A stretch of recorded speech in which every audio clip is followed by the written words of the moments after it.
aula Parashat Vayakhel, referente a Erev Shabbat Kodesh, sexta-feira. Continuando o tema anterior do Mussar, há uma afirmação talmúdica que o Mashiach, oriundo da casa de Davi, ele só virá quando a inveja deixar de estar presente no povo de Israel.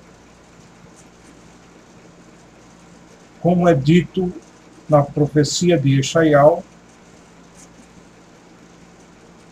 que Efraim simboliza, na verdade, as 10 tribos, não mais invejará a Yehudá, ao reino do Davi da Mela.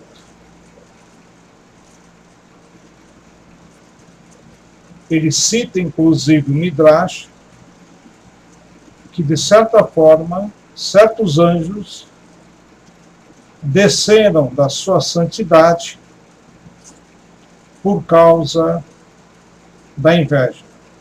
Assim é citado no Midrash chamado Pirkei de Rabi Eliezer, sobre o anjo de Esav, Samer Mem, que ele era o maior dos serafim, dos anjos superiores, enquanto que os serafim, cada anjo, era constituído de 6 asas. Esse anjo de Esav tinha 12 asas e foi afastado da santidade pela inveja que ele teve com relação ao ser humano. Assim também, os anjos citados no Midrash, em Bereshit, Asa e Azael, perderam-se pela inveja contra o homem, contra o ser humano.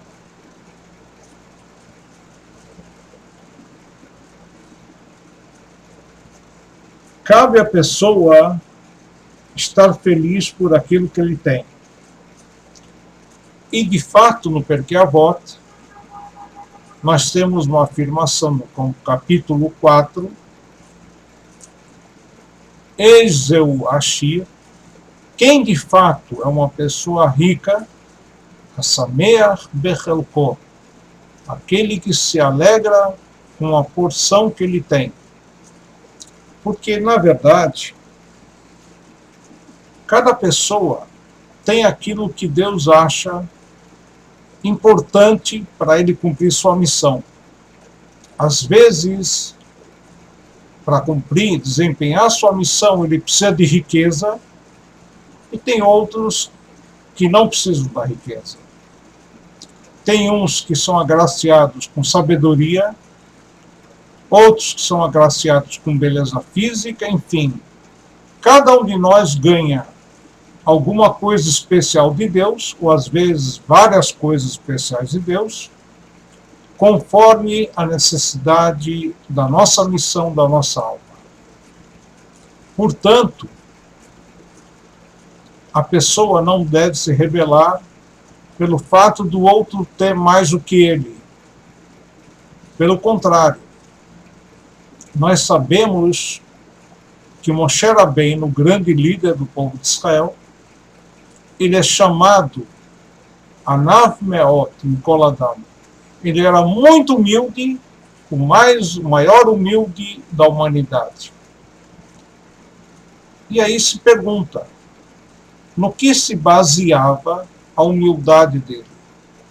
Muita gente vai dizer que ele se considerava pequeno. Mas tem uma afirmação que a Torá não pode se basear na mentira. Ele sabia que ele era sábio, que ele era um grande profeta, que ele falava com Deus, Deus acolhia seus pedidos. Consequentemente, não poderia ser esse o motivo da humildade de Moshe.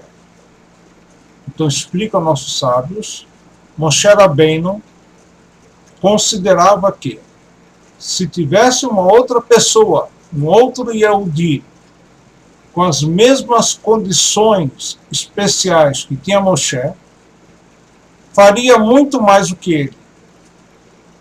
Ou seja, quando uma pessoa ela tem certas regalias, tanto materiais como espirituais, de beleza, enfim, não significa que ele tem vantagem sobre o outro. Ao contrário, há uma cobrança maior em relação à missão dele, já que ele foi favorecido em alguma coisa. Então, voltando aqui, é citado também todo aquele sujeito que tem a característica da inveja, seus ossos rapidamente apodrecem, e mais ainda, a pessoa que é humilde, a pessoa que é comparada com a terra, ele no futuro vai levantar no Ticatamitim, vai levantar no despertar dos mortos. E quando ele não é humilde, e aí ele tem inveja do outro, Hasbe Halila, o contrário.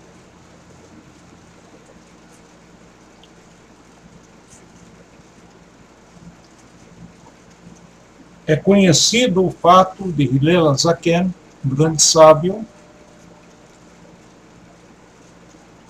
ele recebeu a visita de 12 Yehudim, sexta-feira, próximo do horário de Shabat, quando ele se banhava para se preparar para receber o Shabat, e eles vieram com perguntas banais. Hillel, para seu banho, se dirige a eles e responde. Não satisfeitos, eles vão embora e voltam mais alguns minutos para frente, de novo incomodam a ele e fazem de novo outras perguntas também banais. E não contente, eles vão embora e voltam em seguida e falam para Hillel que eles têm novas perguntas. Hillel veste-se e fala para eles, podem perguntar o que vocês quiserem. Nisso, um dos presentes diz para Hillel, tomara que não haja dentro do povo de Israel tantas pessoas iguais a você. O Hillel ficou impressionado. Perguntou para ele por quê. Ele disse que ele havia apostado com o outro uma grande soma em dinheiro, que ele seria capaz de provocar a zanga de Hillel. No entanto, não ocorreu isso. Hillel fala para ele, é mais fácil ele perder não só o valor que ele perdeu, mas muitas vezes mais, e não conseguir zangar a Hillel. Ou seja, Hillel não tinha inveja, porque era muito humilde, e tratava a todos com muito respeito. Então, a melhor maneira da pessoa escapar da inveja é a humildade. É a pessoa se satisfazer com o que tem, como nós falamos.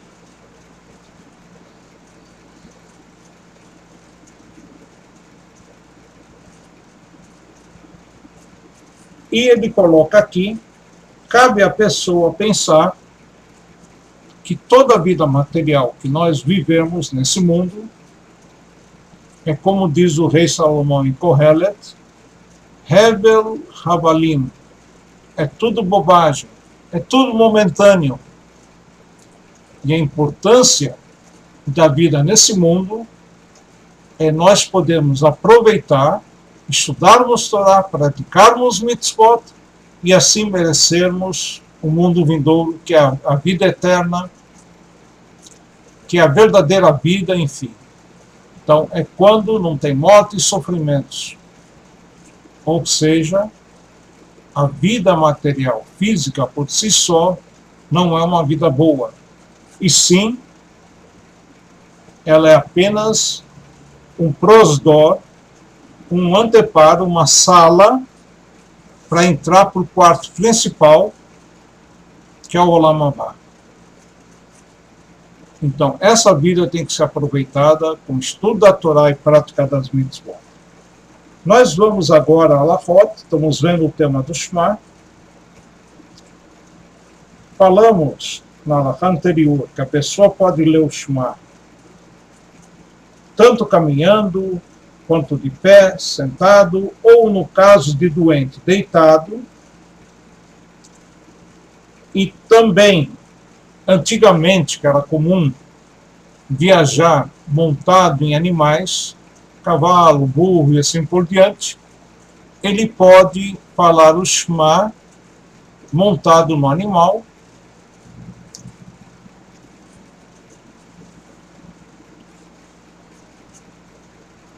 porque se ele tiver que descer do animal na hora do Shema, isso pode deixar ele perturbado e não fazer a leitura do Shema corretamente.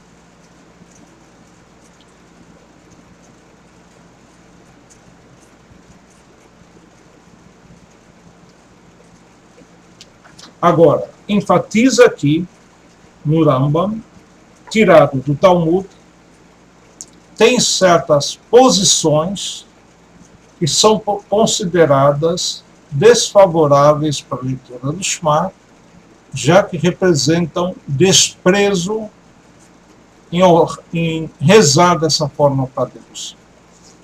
Ou seja, uma pessoa que não é doente não deve rezar o Shema deitado.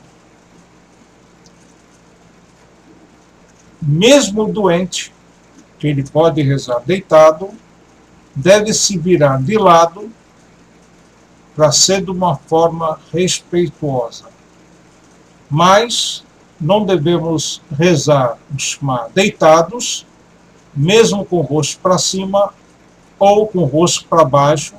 São formas desrespeituosas de dirigirmos a Deus. E ele fala, se a pessoa é uma pessoa relativamente gorda e não consegue, ela está doente, não consegue rezar deitado e inclinado para o lado, ele pode eventualmente rezar deitado, já que é uma situação muito especial. Aquele que estava falando o Shema, caminhando, quando chegar no primeiro versículo do Shema, o Shema Israel, Hashem Elokeinu, Hashem Echad, Baruch Shem Kevod Malchuto Olam Vaed, quer dizer, esses dois trechinhos iniciais, ele tem que parar a sua caminhada para falar os mesmos parado. Se ele está fazendo a leitura do Shema durante a viagem, mas ele não está realmente caminhando, e sim ele está num veículo que está caminhando, por exemplo, um carro, um ônibus, um avião, ele pode pronunciar o Shema sem problema, já que ele está em repouso, em relação, enfim, ao veículo que ele se encontra.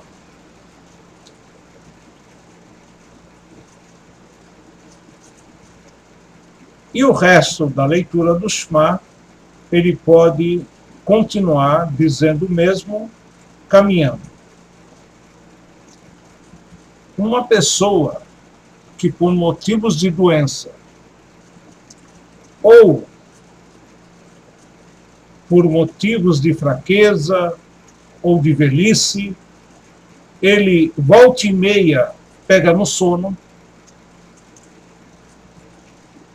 Então, ele falar o Shema, ou começar a dizer o Shema, pegar no sono, depois acordar e voltar a continuar a leitura, ele fala que isso seria incorreto. Ou seja, como tem no Talmud, sábios que tinham esse problema pediam para o acompanhante deles perturbar a pessoa para ela ficar acordada, pelo menos na leitura do primeiro versículo, Shema Israel, e do Baruch Shem Kevod.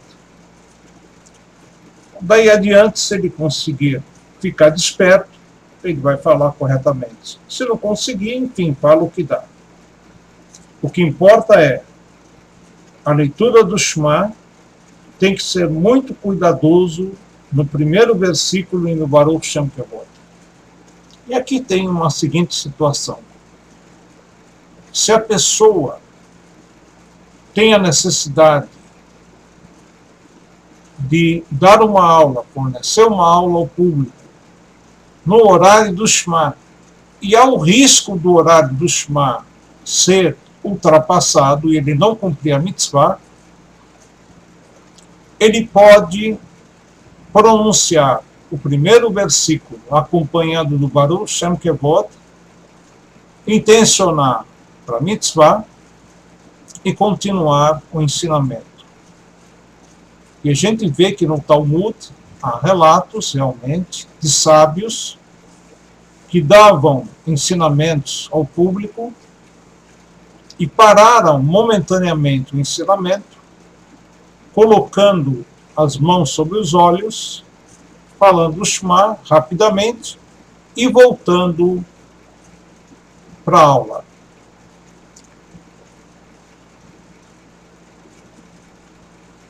Quem estava ocupado no trabalho, qualquer tipo de atividade, ele interrompe o mesmo, pelo menos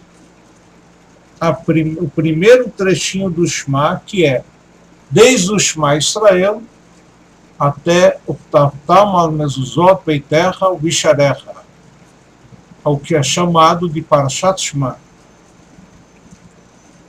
Assim também, os trabalhadores interrompem o trabalho, mesmo que eles são pagos para trabalharem, para efetuar a leitura do Shema, o primeiro trecho, parados, sem trabalho e sem dedicar-se a outra coisa, para não parecer uma leitura feita arai, quer dizer, não concentrada, não voltado a Deus.